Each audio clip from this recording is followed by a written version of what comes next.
Hold up, William T. Anderson was one of the most feared and controversial figures of the American Civil War. Born around 1840 in Kentucky, Anderson grew up in a family that knew hardship and suspicion. When he was a boy, his family moved to Missouri, a border state where loyalties were split like bad firewood, half Union, half and all trouble.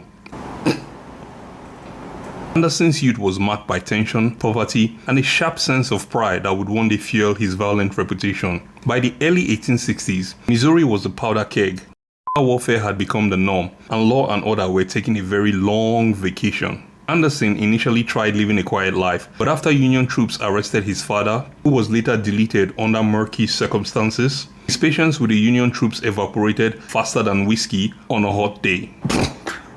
From that point on, he was no longer just a young man. He was a man on a mission, and unfortunately, it wasn't a peaceful mission. Anderson joined Quantrill's Raiders, a group led by William Clark Quantrill. This group didn't exactly believe in traditional warfare. They fought in ambush, raids, and hit-and-run attacks that left the Union military baffled and furious. Under Quantrill's banner, Anderson honed his skill as a horseman, marksman, and leader. Soon, his ferocity earned him the nickname Bl00dy Bill. Anderson was both charismatic and terrifying. He had a talent for rallying men who had lost everything, convincing them that vengeance was more satisfying than justice. His raiders wore Union uniforms to confuse the enemy, struck fast, and vanished into the woods. When Union newspapers described him, they ran out of polite words and landed somewhere between dangerous and don't invite him to dinner. In August 1863, Anderson took part in one of the most infamous raids, the Lawrence in Kansas. Quantrill's men took the abolitionist town, deleting over 150 civilians. The event shocked the nation and branded all Missouri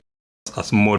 Even among Anderson's ruthlessness stood out. Some admired him as a patriot, others whispered that he had gone too far. The tragedy of Anderson's life deepened in August 1863, when a makeshift Union prison in Kansas City collapsed, deleting his sister. The building had been holding female relatives of Anderson's surviving sister was badly injured. To him, this wasn't an accident, it was more, and he held the Union side responsible. That loss turned his anger into something far darker. From then on, revenge was no longer a motive, it was a religion. He split from Quantrill and formed his own group, mostly young men hardened by war. They struck across Missouri and Union troops and destroying rail lines. By 1864, Anderson's forces had become notorious for their speed, cunning, and unpredictability. One Union officer described him as a phantom, here one moment, gone the next, and always leaving misery behind. The most infamous moment came at Centralia, Missouri in September 1864. Anderson and his men derailed a train carrying Union soldiers. They arrested and deleted several of them in a scene that spread fear across the Midwest. The attack triggered a chase by Union troops, who pursued Anderson through the Missouri countryside. The chase, however, often ended with Union soldiers realizing they had been outsmarted or yet again. Anderson was skilled at psychological warfare too. He often rode into battles wearing colorful sashes taken from fallen officers, with his long black hair flying behind him like something out of a nightmare. If the devil needed a captain, one Union soldier reportedly said,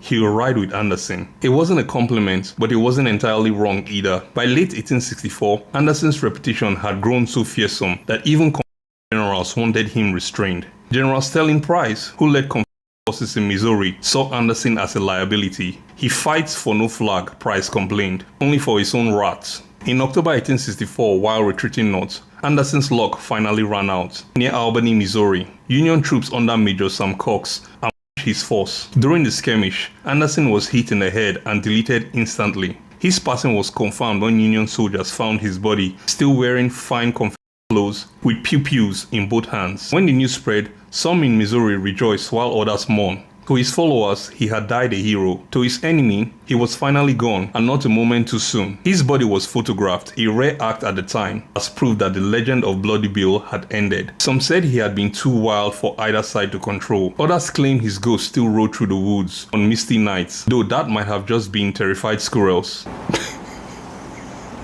Historically, Anderson's life poses a moral riddle. Was he a product of war's chaos, or did war simply unleash who he already was? Many historians agree he was a mixture of both, shaped by tragedy, fueled by rage, and driven by a brutal sense of loyalty. Modern perspective paints him as neither a hero nor monster, but as a reminder of what happens when war destroys boundaries and mercy disappears. His name still sends a chill through Civil War history.